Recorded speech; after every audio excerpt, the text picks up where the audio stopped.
Okay, welcome back to Exhibit A List, where pop culture gets cross-examined. I'm your host, Jasmine Weg, and I'm super excited about today's guest because we're talking about something I'm obsessed with, fitness. It's a huge part of my life. Like I schedule every meeting I can around it so that I can make sure I can go to my morning workouts. And I think that a lot of us feel like we're all trying to do the right thing and it can get kind of murky. We're getting a lot of advice all the time from our phones, from people we don't know, and we're listening and we don't always know whether it's the right thing or not. And what I kept thinking about is what happens when it's wrong.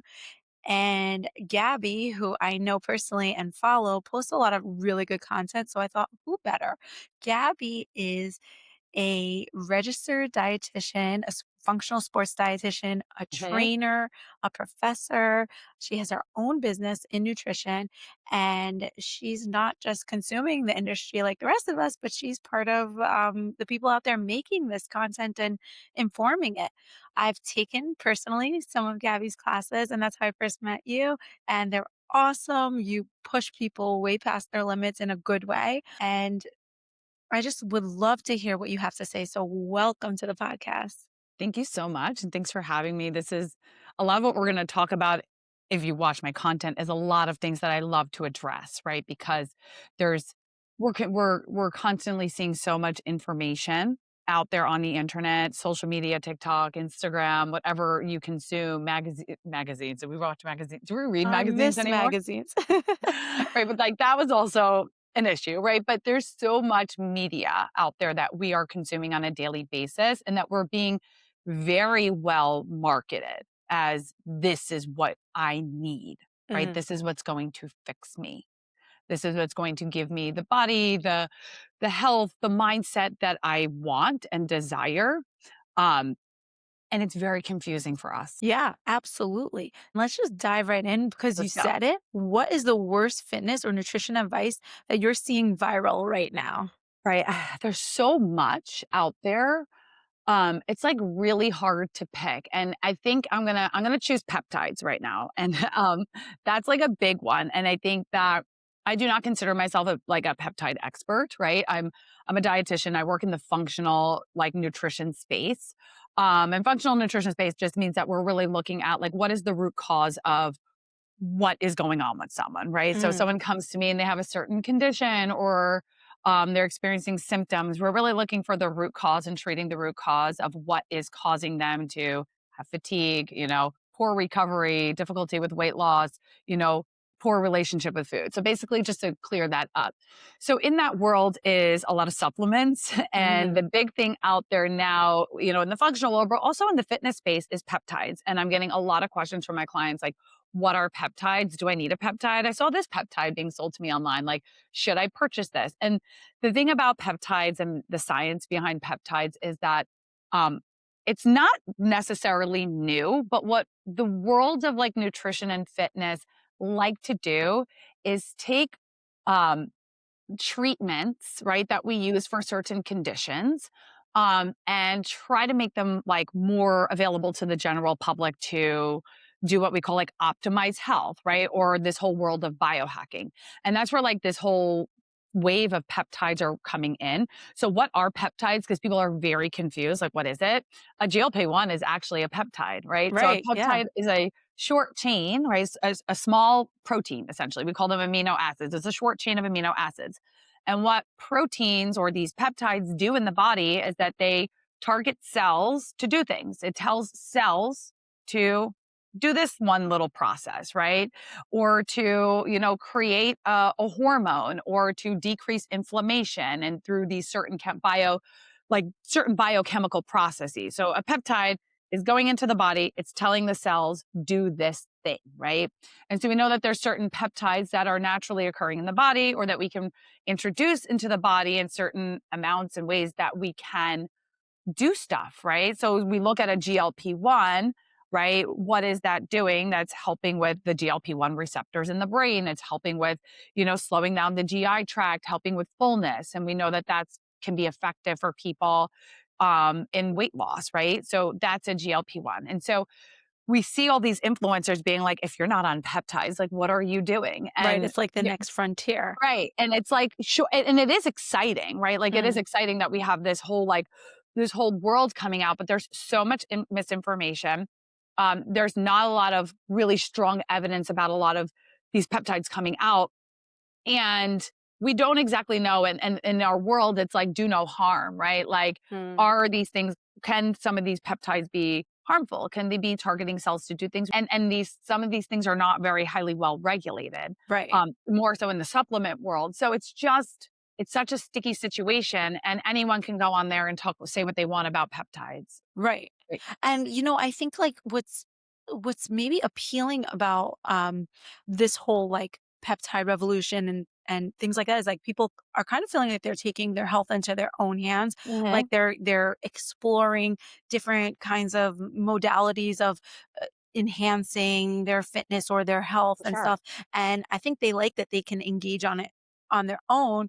But when it comes to, let's say someone is a fitness trainer, do you think that they should be speaking on something like a peptide, which I guess it's kind of, is it a supplement or is it really, should only someone in the medical field be talking about? What's your opinion? Right. So you need to be prescribed, right? These need to be prescribed. You can't just, I mean, you can go online websites and just, Order it. type in what you want and you'll get approved and you can get it mailed to you in the mail, right? Like you can do that. Um so should a trainer be talking and giving advice on that? It is out of their scope of practice, right? And out of their unless they are like me, like where they are, a healthcare professional. They're a licensed clinical healthcare professional. And even at my stage, like I'm not recommending them, right? I can't prescribe. I'll say, I think this might be helpful, like a GLP-1, right? And let's like bring this to your doctor, your PA, the MP that you're working with, right? So there's that. Do I think that like a fitness trainer who doesn't have a clinical background, hasn't studied like biochemistry and understands how the body works should be highly recommending these things? No. Is it happening? I'm sure.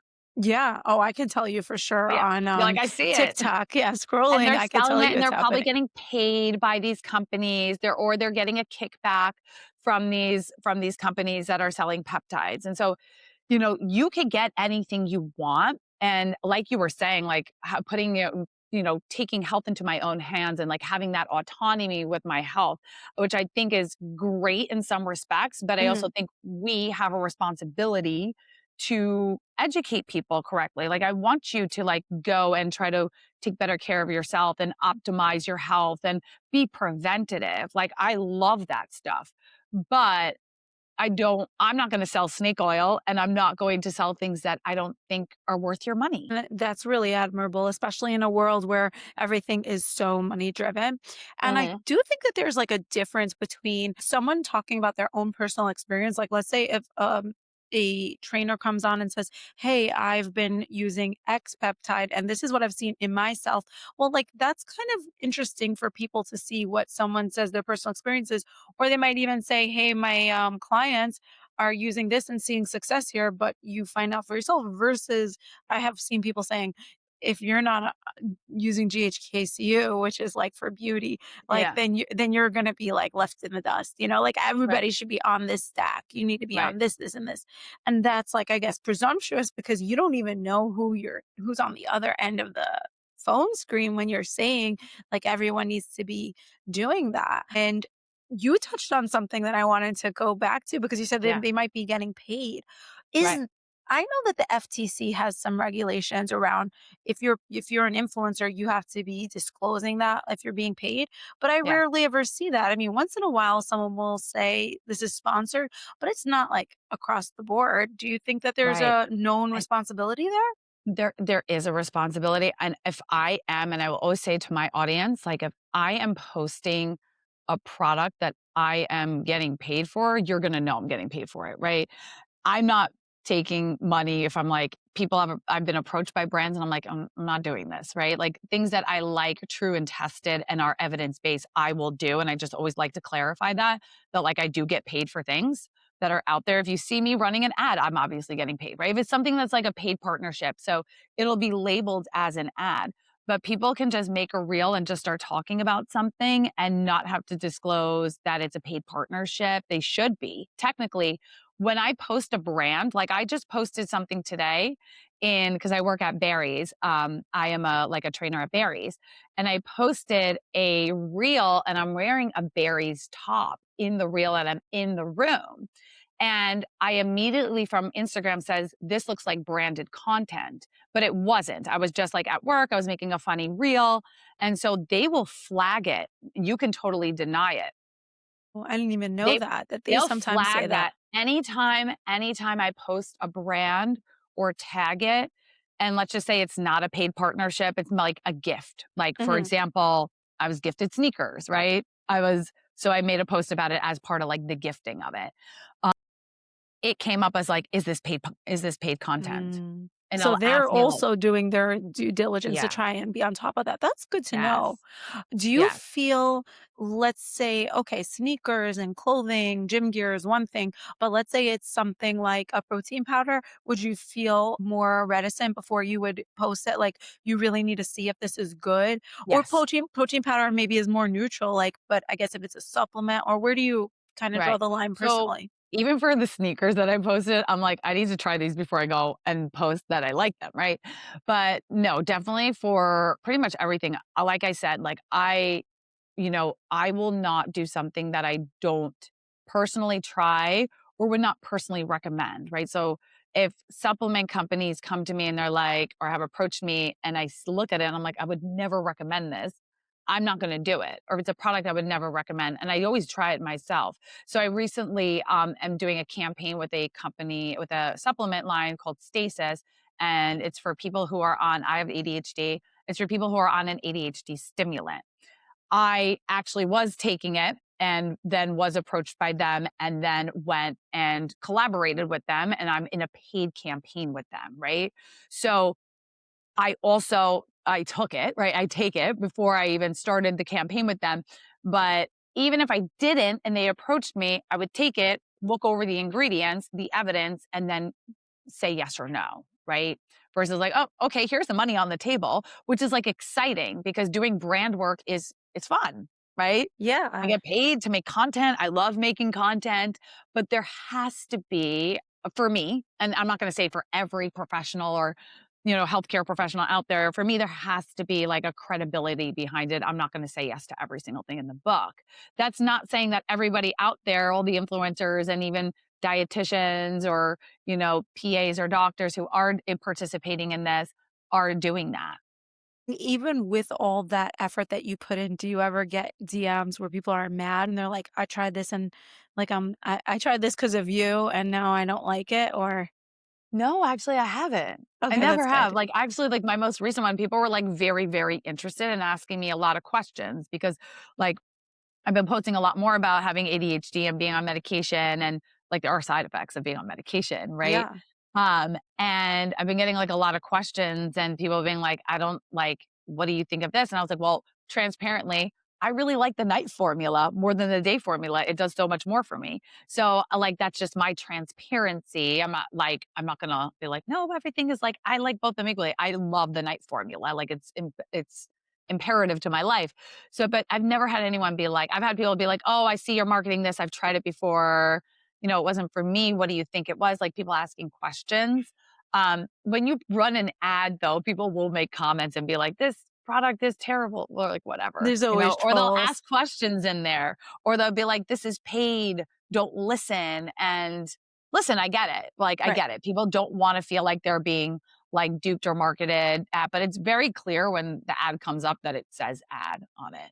Yeah, and like no matter what, we're going to be advertised things. So Yeah, in a way, it could be that it's better to be advertised by someone you personally trust. Like exactly. that's who you follow for a reason, and you Mhm. don't follow someone else. Like you curate who you follow. Yeah. So that's a little bit on you too. But do you ever like um run that with the company like okay but I'm going to be honest, or is that understood from them? Because like you said, you someone asked you, you said I like the night formula better than the morning formula. Is Mhm. that part of the campaign that that's okay that you are honest about Right. what you They do and don't like? what I think is shifting in this whole field, and I hopefully it keeps shifting more, is transparency and honesty and like realness, like just being real. And that's just who I am. That's who I am in Mm, real life. That's who I am on the internet. Like, if you're going to meet me in real life, I'm going to be the same person, depending on the circumstances, right? In a fitness class, I'll be different than in my office, right? Like yeah. vibe wise. But I think people really like open, honest transparency. And I think brands even like that too, that like we're being honest and transparent. I'm not saying anything negative about the formula. I'm just saying the night one I feel is more effective for me, right? Not saying that the day one's not good. So it is like part of it. Like obviously we're not going to say anything negative about the brand, right? But just they want your real experience, right? They want your realness because that's what I'm hoping people want, right? Yeah, no, I find that in my own practice too. Like I'm authentic with my clients and honest, and I feel like they appreciate that because I don't try to sell them, oversell them their cases, so Hmm. they trust what I'll tell them. For sure. When you see something going viral that you know is wrong, do you react? Do you do anything, or you just kind of keep scrolling? I will react. I wish I had more time to react more, right? Like more mental bandwidth to react more to certain things. Like that's a lot of work because if something goes viral today, I need to Mm. post about it like, and I know you're great at this, by the way. You're really good at you like react, It's a react, little react. maniacal, like how fast I have to Right, make you have something. to react right away, and sometimes I'm like, I have, like, 7 clients today, I can't react, and then tomorrow and then I'm exhausted by the end of the day, and I have 2 small babies at home. So, Wrong, like, you have to right? react right away. So, like, when I can, I do. And I think it's, like, it is important, right, that we address these things. Yeah, and probably people will end up looking to you as they're like, okay, she's going to tell us the truth about this because you've built that Right, rapport with your right. followers. Do you ever get any like negative side of that, like pushback or Yeah.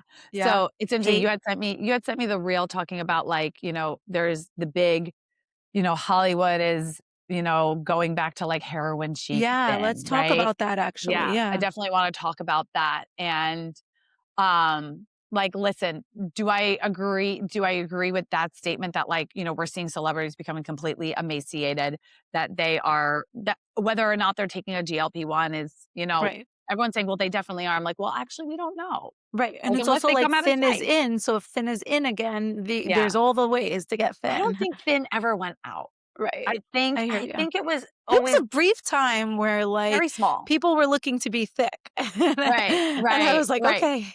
and, like, get BBLs and, Yeah, like, be thick and I feel like some of that is still there, but there is a massive infiltration of, like, let's just be as small as possible again and yeah. weak and tired.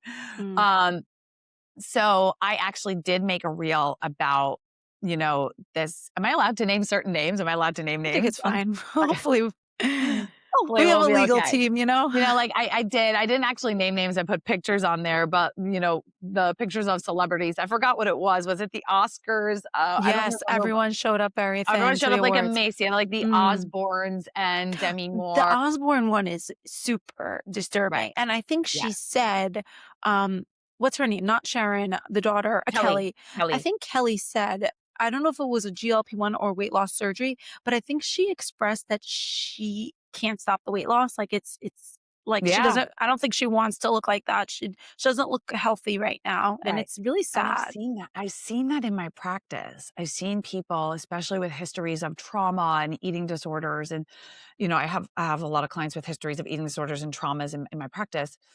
Um, is when they go on a GLP-1 and see the weight loss, it's like it is an addiction to the weight Right. loss, right? It's like another thing for their brains to hyper focus on, like, oh my gosh, it's happening, and it can become And you obsessive. can't only blame them because the world loves you more when you lose weight. They give you so much feedback and then you cross a Yes. line, you lose like too much. But while you're getting, before you cross that line, you're getting, you look amazing, you look great, you look wonderful. So it's like all positive feedback and that's Right. addictive too. It So is. it's, It is it's addictive. It's hard. like it's dopamine hits to the brain over and over again. And for someone who is, you know, predisposed to developing an eating disorder, disordered eating, or some other condition, or they have mental health, it just is something that like is great for them. You know, so going back to that, I did make a reel talking about that. And what I was saying in the reel is like, we don't know everybody's story. And like, yes, these bodies do look emaciated. They do potentially have like clinical signs of what we call malnutrition, where we can see it, physically. But what is the story that's going on behind these people? And I did get feedback of like, you know, what you're saying is like, who are we to judge or make a Mm. comment or, and even making comments and being so loud about this, can harm these people even more. And like, yes, they're celebrities, but they're still humans, right? They That's so still have, sensitive of you. I feel like yeah, a lot of people don't take a sensitivity toward no, public people. it really everyone just thinks, like, you're famous, you have money, you must be Mm. happy all the time, and it's just like, I don't think that's necessarily true, and even going back to Kelly Osbourne, like, when that came out and those pictures came out and the backlash, she was just like, "I am going through the worst phase of my life right now." Like, her father passed, who knows what else she has going on in her life, and we just think, like, she's Kelly Osbourne, like, she's Ozzy Osbourne's daughter, like, how could you have anything horrible happen to you? Like, Right. what could possibly be going on?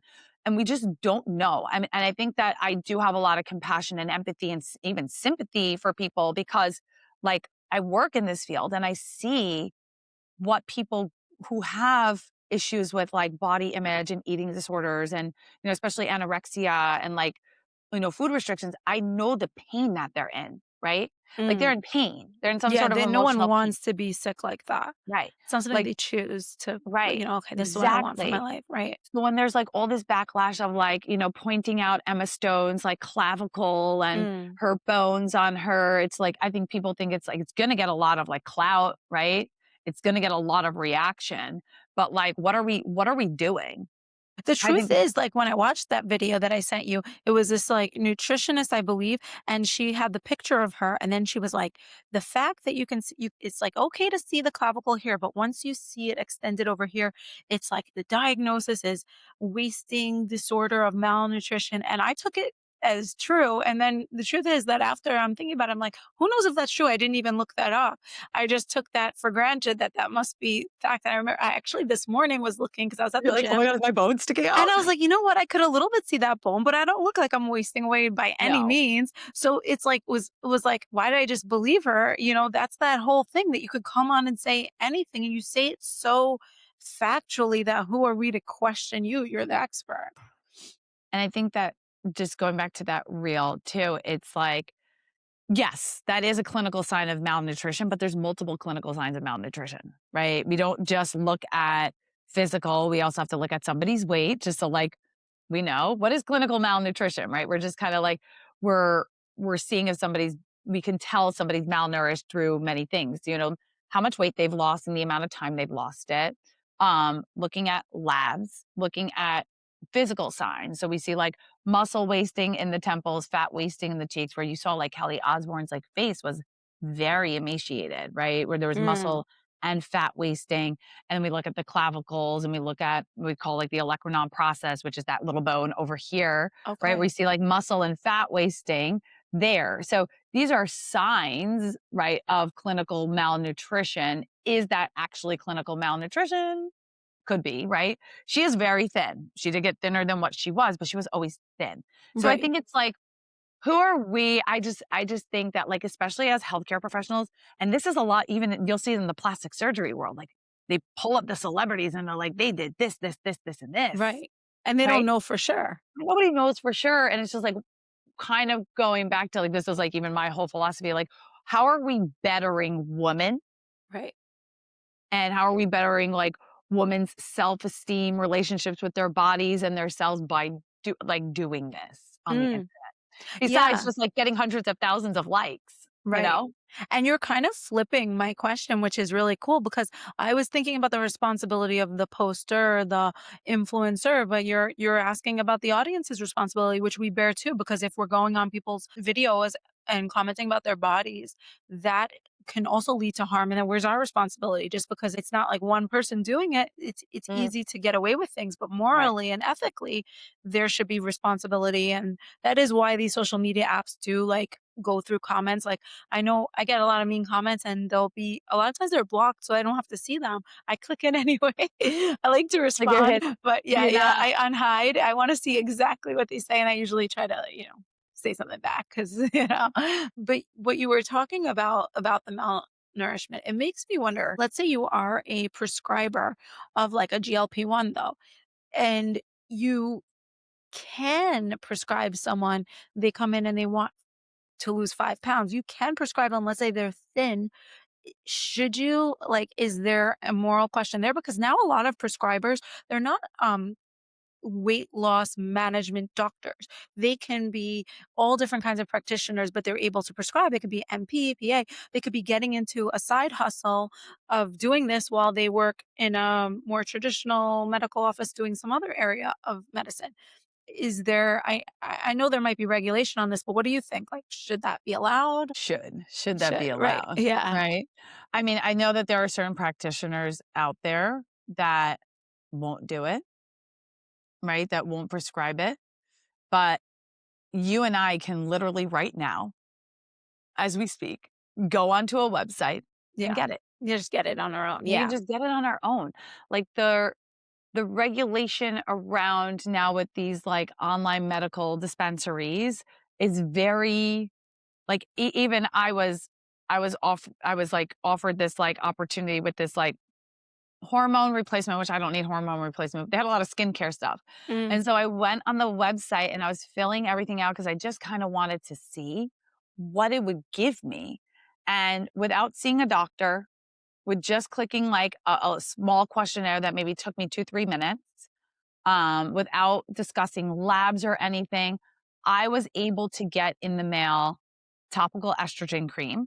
Wow. Without any prescription. No, with well, they wrote the Oh, they prescription. give you a prescription. Yeah, they gave me the prescription. Wow. They were I was able to get all these things in the Wow. mail if I wanted, right? Like and I'm like, "No, I just want the skincare stuff. Like, I don't want this." Yeah, and then they But have nothing regulating them. They can just no, wow. no, and it's actually scary because if a woman is like, "Oh, I'm in perimenopause and I'm feeling this way. Oh, maybe I need estrogen," and then they're going on this website, filling out a form within 2 seconds, not even talking to a doctor.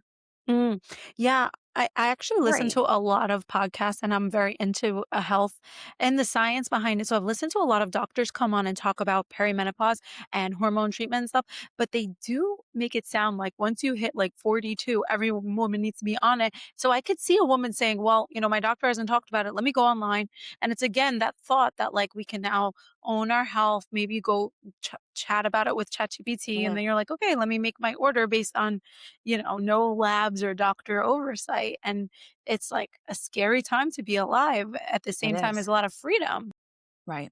It is scary. And going back to like the perimenopause thing, it's like every day there's a different influencer telling you a different age. Mhm. And this is something I talk a lot about. We're being marketed. This is a big thing. We're being marketed a problem Mhm. and a solution. This is what I would say. Like you're marketed, what is the problem? The problem is that like I'm 40, 42, and I'm exhausted and Yeah. my period changed and it must be perimenopause. And now the solution is, micro dosing Mhm. estrogen.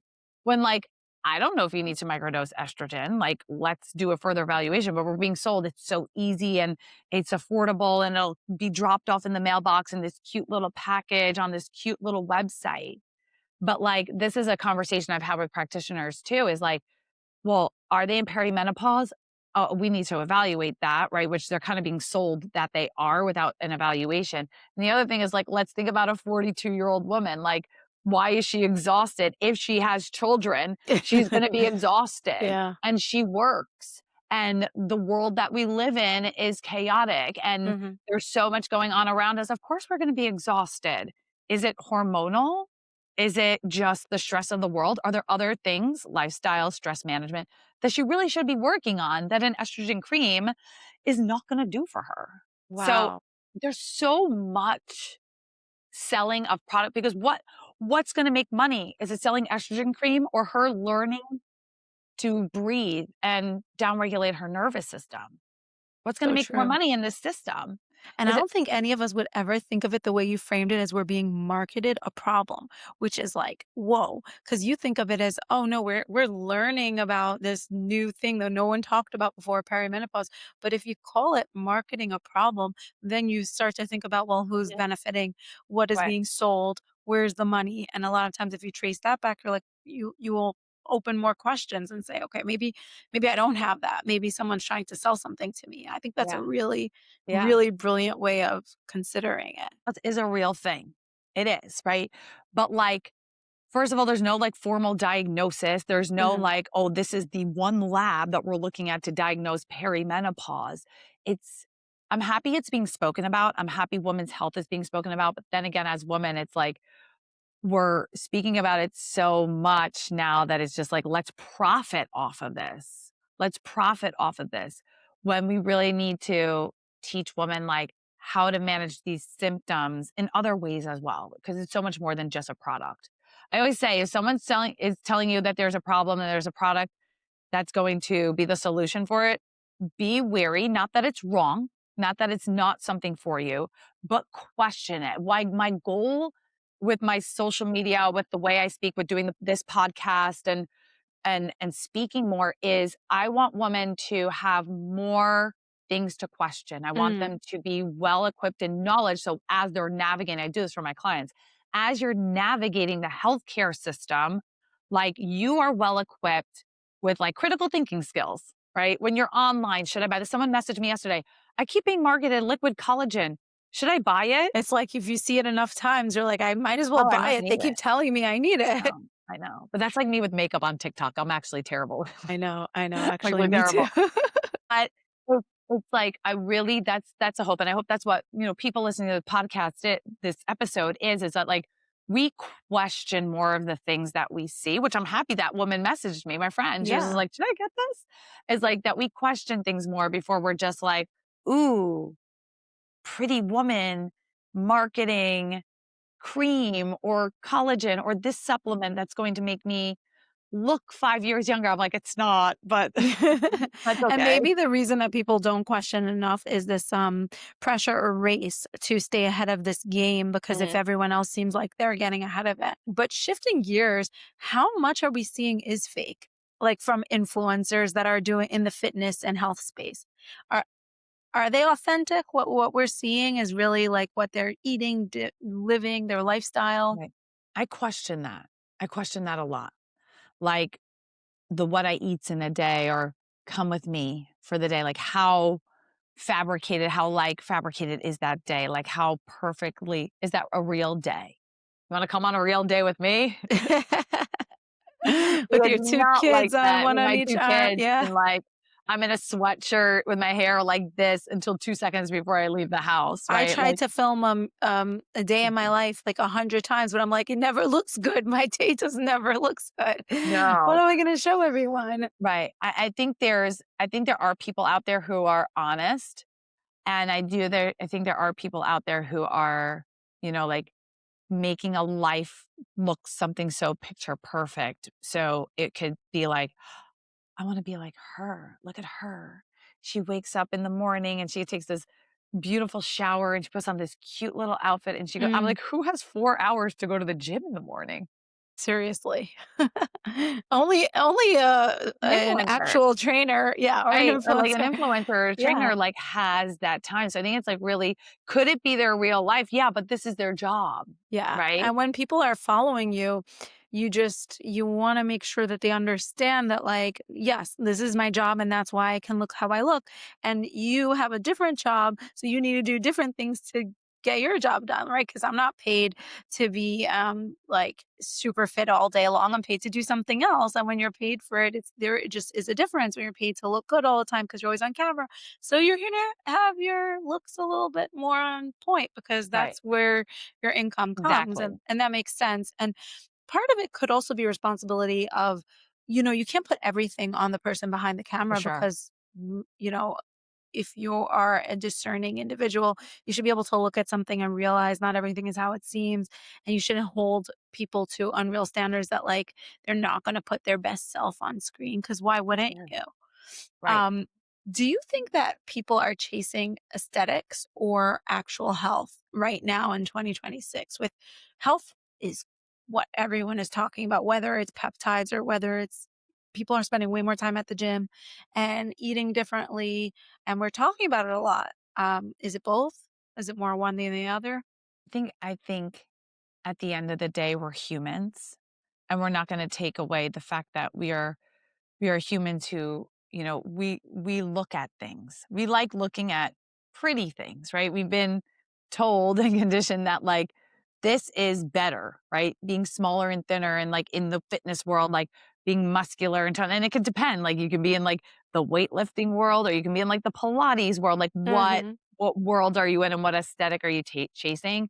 I think it's a mix. I think at the end of the day, regardless of people saying, I really want to work on my health, which is true, right? Which is true when people come to me, I really want to work on my health, but I also want to look like XYZ, right?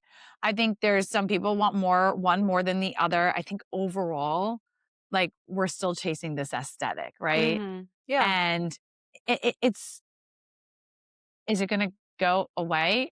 I don't think so, right? I don't think I so. also wonder, like, is there any problem with, um, let's say you come on and you're like, this is how I got my Pilates body or my muscle mommy body. Mm, But like, the truth is that we can't all have all these different bodies. Like, I know for me, I'm thicker in the thighs and I have a more muscular build. So I can look more of like, you know, like very fit and toned, but I'm not going to really look like a Pilates like, that's just, like, not my look. is So, that like, you?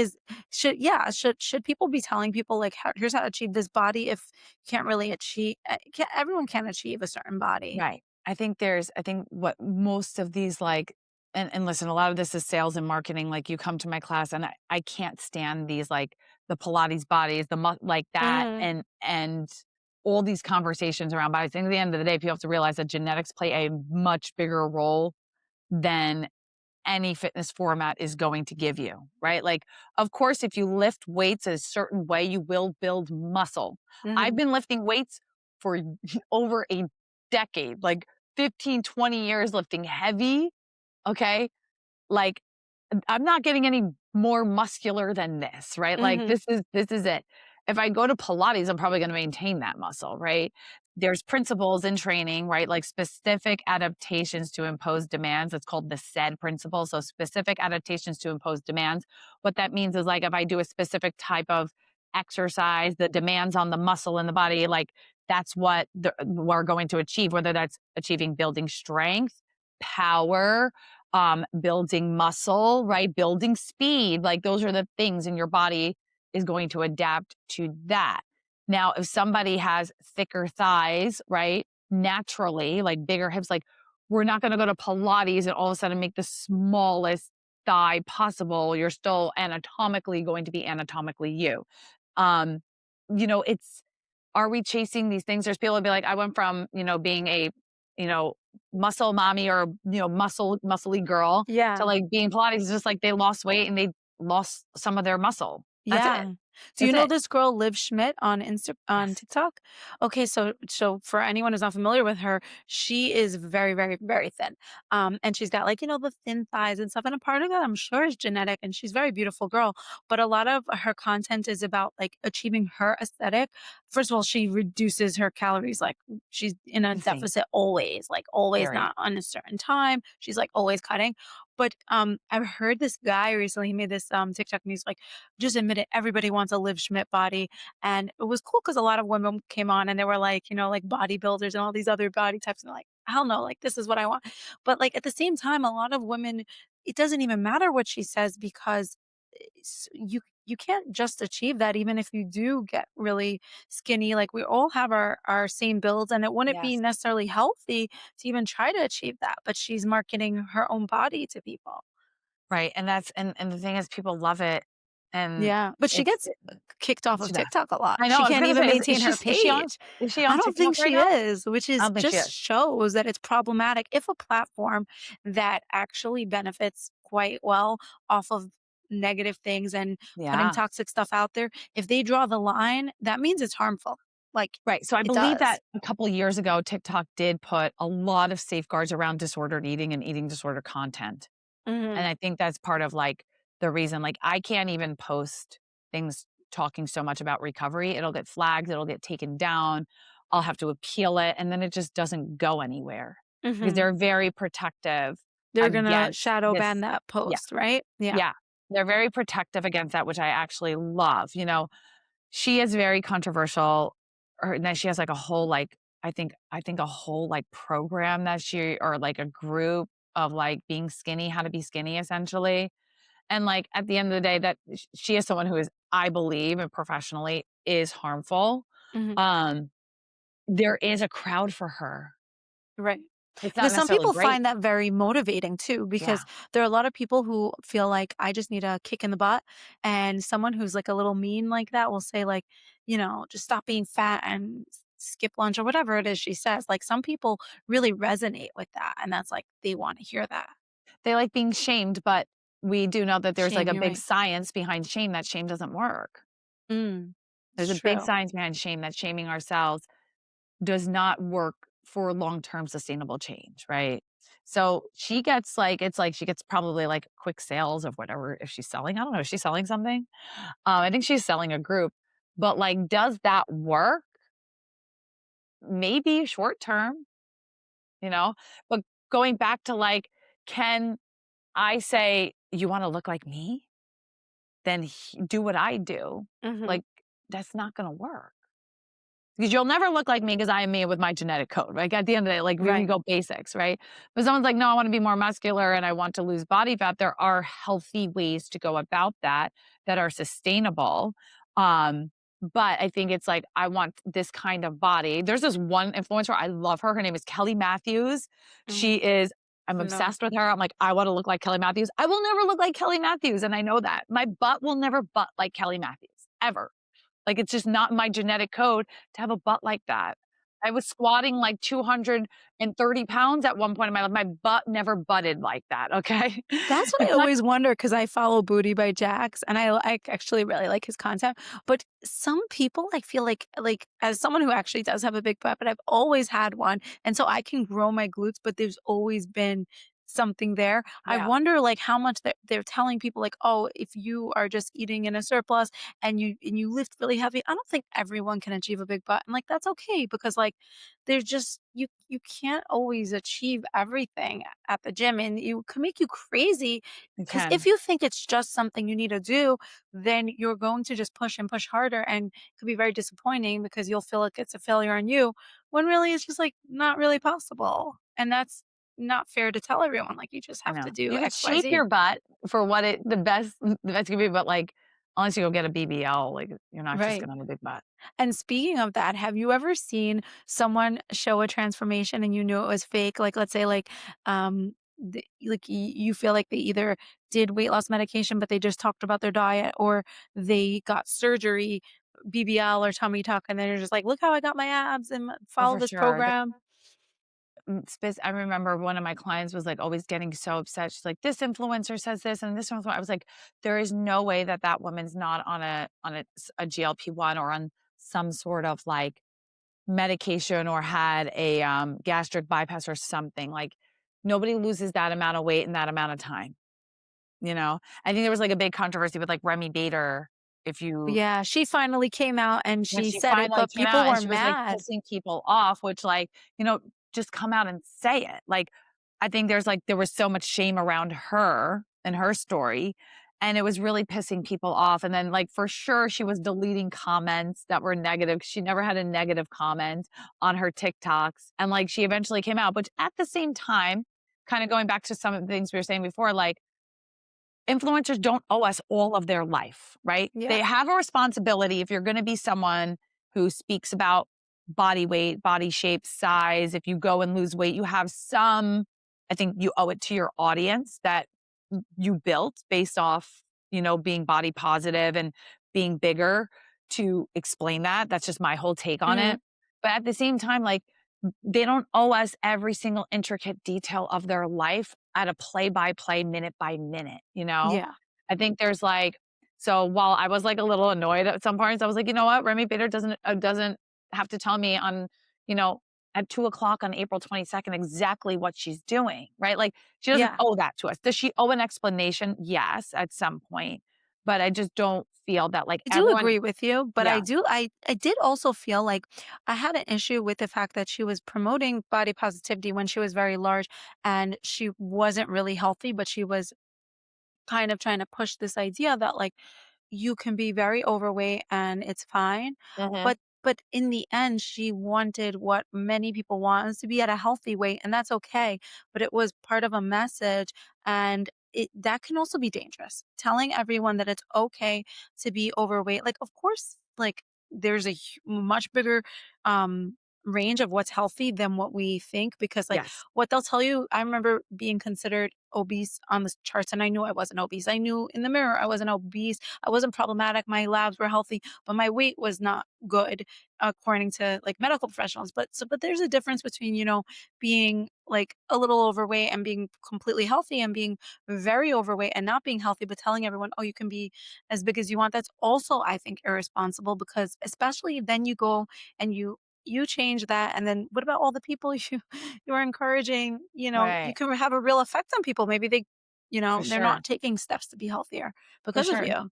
And right. And also on that point, just her specifically, um, she was struggling with an eating disorder for Right, that's true years, too.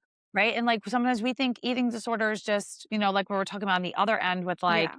emaciation and anorexia, but eating disorder it comes in all different shapes, sizes, and body weights, And she was very transparent that she was struggling with an eating disorder for a very long time, and emotional eating, and I think it's like there is, like, this, love my body for where I am now, and I do think there's a value to that, and that there is a community and there is, people that do need that, but at the same time, it's like, what are we selling, and how is that affecting people, and what's really going on? And that goes back to, like, people want realness, but Mhm. then there are people who just, like, don't want realness, but I think, like, at least for me, like, I want people who are real. Like, I'm struggling.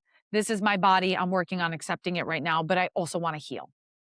Yeah, and I think the truth is that, like, we don't know behind the scenes. We don't know whether there was money there. Like, we just don't know with everyone. We don't know, Mhm. because it might not be something you have to write sponsored, because might not be an ad, but there could be someone paying you because it leads to whatever. Maybe maybe it's a long-term launch of like a GLP-1, or it's like a Yeah. long term you're gaining weight, and then you're going to go get this surgery, and your partner, we don't even know. So like, everything you have to take with a grain of salt, because if someone is out there making content for a living, they're probably getting paid by someone. And I think everyone just in this day and age just needs to be aware that there's more at play than what you see in this 30-second Yes, to 1.5 minute video. for sure. There's so much more behind, and that we really truly just get like little snapshots, a highlight reel So of true. what's going on. And totally like switching topics, but I Let's wanted to go. get your take on this. Have you heard of David bars? So you know that they were sued. This lawsuit actually was voluntarily withdrawn, which means that they could be brought again. But basically, someone did some testing of the bar that's marketed as 150 calories and low fat, and they just decided to test it, and it turned out it was like 275 calories and a lot higher fat. Now, David came out, and this is why I want your opinion, because you know like the science nutrition. David responded that there's an ingredient in the bar, and this reminded me of like net carbs, but he was saying it's called EPG, and it's not fully absorbed by your body. So I guess those calories don't count. So they can write less calories and they can Mhm. write less fat. Curious your take on it. The lawsuit is not in action right now, but was that deceptive or Right. not? So no, because EPG is the way that whoever tested it, whatever lab tested it, right? They were using something called bomb calorimetry, which is I do What's this. that? I'm a professor, so when I was in the lab, I was doing bomb calorimetry, like on like a little like DIY scale. You could do it at home. You can do With it your at home. lab coat? Oh, that sounds Yeah, with my fun. little lab coat and my glasses. But you can do this at home. So basically, you burn a piece of food, right? The calories, right, of the food. You can also like extract the fat, et cetera, da, da, da. Hmm. But you're basically burning the food, and you're seeing the temperature. It's like in water, how the water temperature changes. And there's Mm. a calculation that we use to determine um how many calories are in there, right? By like the temperature change in the water. Remember, calories are energy. Energy is heat, right? Energy can be transferred via heat. So we're looking at the temperature change in the water. Wow, that's so Yeah. interesting.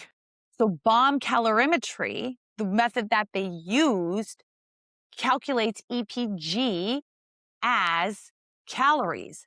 But Regular when it's calories. digested in the when we eat it, the body doesn't break it down the way bomb calorimetry does, Mm. right? So it's almost like it's like the fiber of fat, right? Essentially, Mhm. in a way, it's not the fiber is naturally occurring. This is not.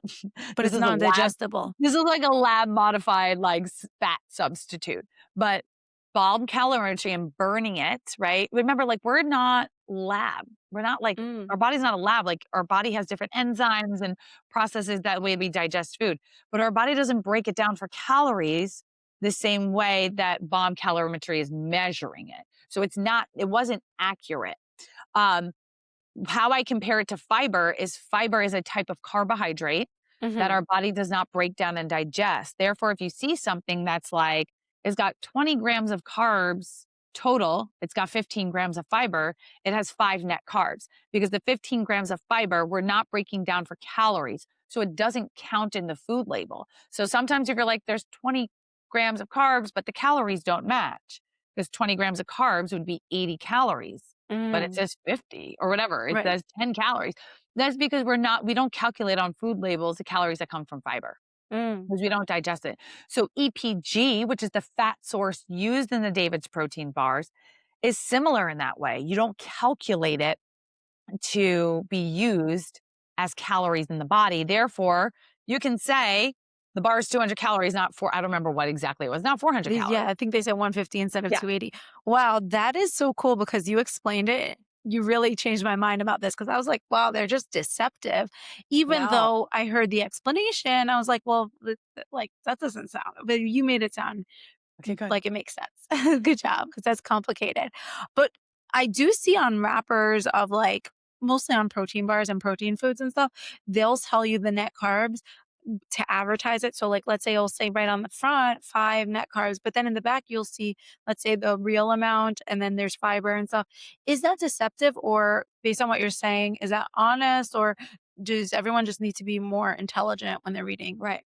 I think it's just wrappers? understanding what does 5 net carbs mean, right? It's Yeah. not deceptive. It is like it's a technical term. So that's not deceptive. And like it food labels by law have to be really specific. Like there are really specific things that like you cannot just make claims on labels and things like that.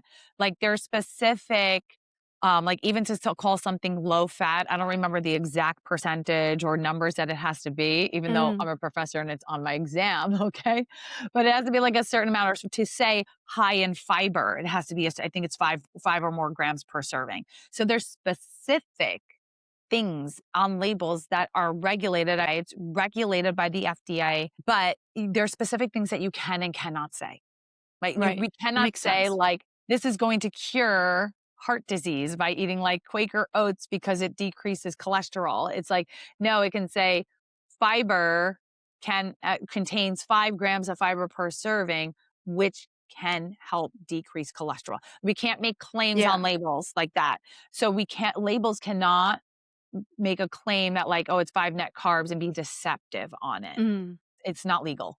What do you think about if you're doing a post or a video and you just add in, this is not medical advice? Do you feel like that's good enough? Mhm. What's your thoughts? I would say it like, this is not a substitute for medical advice. This is education. Like, I think it's important Yeah, to that's have a that good one. disclaimer. Like, this is for educational purposes only. And then, like, you know, I think it's really important, right? I mean, I just like about being a good consumer of social media is important, right? Because not everyone's going to do the right thing. Right. You're right. Yeah. 100%. All right. I don't want to take up too much more of your time, but before we close, I wanted to do something called petty court. We kind of touched on it before, but it's where I bring something petty and we're going to adjudicate it. You'll get to be the judge today. Okay. And so it's kind of on point with what I was saying. Our defendant here today has been telling everyone about their weight loss journey and body transformation, but they really went and got a BBL and a full mommy makeover that they're not disclosing. What do we say? Are they guilty of deception, or is it, not their responsibility to let everyone know what they do in their private life? I think if you're using it to sell, make money and influence, Mm, that you are guilty of deception. I think if it's more so like if you're on social media and you're touting about this like workout program that you did, right? Which in a way is influencing, and influencing is marketing, right? Marketing it, whether you're making money off of it or not, or somebody else is making money off it, it is deceptive, right? Like, and it's not just deceptive in terms of like making people spend money. It's also like, again, why are women doing this to other women? Is And it's money they might spend that they're never gonna see the results of yeah, too, if it's it's that, right? So deceptive. it's like, why are we selling false expectations? Just be real. Yeah. Like, why Okay. are we selling false expectations? I think like guilty as charged. Even if you're not selling something, you're still harming the people consuming it by thinking like, wow, well, then if I work hard, then I'm gonna look like that. And it's like, no, that's store bought. 100% agree with you. And I agree with the difference whether you're selling or not, because if you're just coming on and celebrating your transformation, you don't really owe it to anyone to explain how you got there. If that's all it is, it's just a celebration of how you look and you look good and you're happy and you're proud of yourself. And there's nothing wrong with taking any of those routes, surgery or medicine or a combination of both, if that works for you. But if you're going to, hide that, but then try to sell some other route to achieve what you look like, knowing that you could never have achieved it with that route, whether it's like, oh, this is a 6 week program when it wasn't even 6 weeks for you, then that's wrong to do. And it's misleading sales in a non-traditional form. And I think that you have a responsibility when you're selling something. So I completely agree with your judgment there. We're sending you to jail if you do that. So thank you so much for coming on here. Why don't you tell everyone where they can find you, what you're up to? Yeah. So you can find me on Instagram, mostly Instagram. I am on TikTok too. The handle is the same. It's Gabby, Gabby, M. Barreto, Barreto. That's my handle. My business, my company is called Woman in Motion Nutrition. I always says Woman in Motion Nutrition. I work with mostly women. I do work with men, but I do functional sports nutrition, just helping people optimize their health, improve their performance, have a better relationship with food, and really just get down to like feeling better, right? In their bodies and in their lives, in their relationship with food and themselves. I think that's really like what this all comes down to. But I'm mostly on Instagram. I dabble in TikTok here and there. Maybe I should do more. I have an office in Long Beach, New York, but I do things virtually. And this was so much fun. So much fun. Can Yeah. people work with you virtually if they're not out in New York or on Long Yes. Island? Yes. So I work with worldwide. I've worked with people overseas, Awesome. Israel. I work with a lot of people in Israel. Very I have cool. clients in like Europe, but and nationwide. Okay, great. So we're gonna put Yeah. your info in the show notes so everyone can come work with Gabby. And if you're local, maybe catch her at a Barry's class Yes, I work at too. Barry's. I work at Barry's in Roslyn, and then I do work at a small studio in Long Beach where I live. Awesome. Very Yeah, cool. Thank you so much. It thank was you. so fun and I learned so much from you. Thanks.